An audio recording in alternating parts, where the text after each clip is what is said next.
వేదికను అలంకరించిన పెద్దలకు, ముఖ్యంగా ఈనాటి రచయిత్రి, ఒకేసారి నేను చాలా పుస్తకాలు రిలీజ్ ఫంక్షన్కి వెళ్ళాను, కానీ ఒకేసారి 3 పుస్తకాలు రిలీజ్ చేయటం నేను ఫస్ట్ టైం చూడటం జరిగింది. అలాగే బుక్ రిలీజ్ ఫంక్షన్ అంటే ఏదో యాత్ర 2 సినిమా కలెక్షన్ లాగా ఎవడో ఉండడు థియేటర్లో అనుకున్నాను, కానీ ఇంతమంది ఎంత ఆలస్యమైనా కూడా ఇక్కడ ఇంతమంది ఉంటారని చెప్పి నా అంచనాల్ని పూర్తిగా తారుమారు చేశారు. మరి ఇంత టేస్ట్ ఉన్న, అభిరుచి ఉన్న జనం ఇక్కడ ఎంతసేపు ఉండటం నిజంగా చాలా ఆనందకరం. చంద్రబాబు నాయుడు గారి గురించి అసలు పుస్తకాలు చదవాల్సిన అవసరం లేకుండా జోష్న గారు మొత్తం అంతా చదవంది కూడా ఆవిడకి తెలిసిందంతా చెప్పేశారు. కాబట్టి ఇంకా పుస్తకం చదవాల్సిన అవసరం పెద్దగా మాలాంటి వాళ్ళకైతే లేదు. ఇంకెంతోమంది చంద్రబాబు నాయుడు గారి గురించి, రాష్ట్రానికి ఆయన అవసరం గురించి పూర్తిగా కూలంకషంగా చెప్పారు. ఆయన గురించి ఎన్ని పుస్తకాలు రాసినా, ఎంత చెప్పుకున్నా అది తక్కువే. మా లక్ష్మీనారాయణ గారు కూడా ఒక 650 పేజీలు పైబడి ఒక పుస్తకం రెడీ చేస్తానని అన్నారు. అది డైరెక్ట్గా రాబోయే రోజుల్లో మళ్ళీ తిరిగి కాబోయే ముఖ్యమంత్రి గారి చేతుల మీదే ఆ పుస్తకం రిలీజు. కానీ అప్పుడు ఇంత ఓపికగా ఇక్కడికి వచ్చిన వాళ్ళందరికీ మీరు స్పెషల్ పాసులు అరేంజ్ చేయాలి. అక్కడ సెక్యూరిటీలు వచ్చారు, ఆలీలు రావడానికి వీల్లేదంటే కుదరదు లక్ష్మీనారాయణ గారు. ఇక్కడ ఉన్న వాళ్ళందరికీ కంపల్సరీగా కాంప్లిమెంటరీ పాసులు మీరు కంపల్సరీగా ఇవ్వాలి. అంతా చంద్రబాబు నాయుడు గారు భవిష్యత్ దర్శనం, ఆయన ఈజ్ ఎ విజనరీ. సో ఆయన అంతా భవిష్యత్తుని దర్శించి మరి అంత గొప్పవాడని చెప్పి మనందరం చెప్పుకున్నాం. కానీ మనం భవిష్యత్తు చెప్పేవాడిని వదిలేసి సోచ్ చెప్పేవాడిని సెలెక్ట్ చేసుకున్నాం. సోచ్ చెప్పేవాళ్ళని మనం చూస్తాం కదా, ఆ సోచ్ చెప్పేవాడి ట్రాప్లో నేను కూడా పడ్డాను. అమరావతి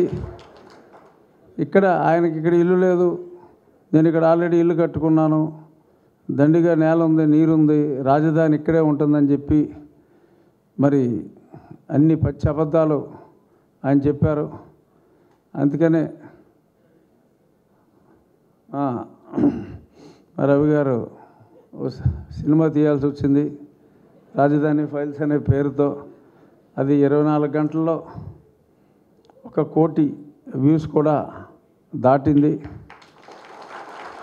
ఇంకెందరో వినీల గారిని, ఇటువంటి వాళ్ళందరినీ కూడా ఈ పనికి మాలినోడు రోడ్డు ఎక్కించాడు. ఇలా అద్భుతమైన 3 పుస్తకాలు రాసిన స్ఫూర్తితో రామచంద్ర రాజ్యం ఎలా రాశారో, మరి రావణ రాజ్యం అంటానికి కూడా లేదు, ఎందుకంటే రావణుడు కూడా మంచి పరిపాలకుడే. ఏదన్నా మంచి పేరు చూసి ఒక గొప్పవాడి గురించి రాశారు కాబట్టి 3 పుస్తకాలు, పనికి పాలన మీద కూడా ఇంకో 3 పుస్తకాలు రాసి రిలీజ్ చేస్తే మొత్తం, ఎందుకంటే తెలియని కోణాలు చాలా ఉండుండొచ్చు, లేనివన్నీ యాత్ర సినిమా ద్వారా చూపెడుతున్నారు కాబట్టి ఉన్నవి. ఎందుకంటే అసలు ఆ సినిమా చూసి అసలు నేను ఇంత మంచోన్నా అని చెప్పి ఆయనకే డౌట్ వచ్చేలాగా మరి యాత్ర సినిమా చూసి ఆయన ఫీల్ అయ్యారని చెప్పి తెలిసింది. మరి ఆయనలో ఉన్న, ఆయన వలన రాష్ట్రానికి జరిగిన డ్యామేజ్, తెలిసిన అంశాలనే పేరుతో తెలియని విషయాలనే ఒక పుస్తకం రాశారు. తెలిసిన విషయాలే కొంచెం అందంగా, లేదంటే మీకు నా ఒక 800-900 ఎపిసోడ్లు ఉంటాయి రచ్చబండ, అది చదివితే, ఎందుకంటే నేను ఇలాగా చెప్పుకుంటూ పోవటమే తప్ప మీ అంత అద్భుతంగా నేను రాయలేను కాబట్టి, సో దాన్ని కొంచెం నీట్గా ఇదైన శైలిలో, సో పండితులకి పామరులకు కూడా అర్థమయ్యేలాగా మరి సో సో మంచి పుస్తకాలు రాయాలని, ఆ పుస్తకాలకి ఎప్పుడైనా ఒక గొప్పవాడి గురించి రాసిన దానికన్నా ఒక పరిమాణాడు గురించి రాస్తే సేల్స్ కూడా ఎక్కువ ఉంటాయి. మీరు ఆ పుస్తకం సేల్స్ పెట్టండి, మీకు దీనికన్నా 10 రెట్లు సేల్ ఉంటుందని చెప్తూ ఇంత ఓపికగా ఒక మంచి మనిషి మీద ఈ రాసిన పుస్తకం కోసం ఎంతసేపు మీరు ఉన్నందుకు అభినందిస్తూ, మనందరి కర్తవ్యం ఒకటే, ఆయన చంద్రుడు ఆయన ఇంద్రుడు అని పొగుడుకుంటాం కాదు, మళ్ళీ ఆయన్ని త్వరగా అత్యధిక మెజారిటీతో ముఖ్యమంత్రిని చేసి తిరిగి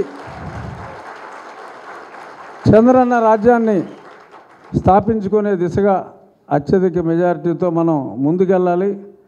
నేనైతే నా ఆశయం మళ్ళీ మే నెలాఖరులోగా చంద్రబాబు నాయుడు గారిని ముఖ్యమంత్రిగా చూసుకోవటం, మనందరం ఆ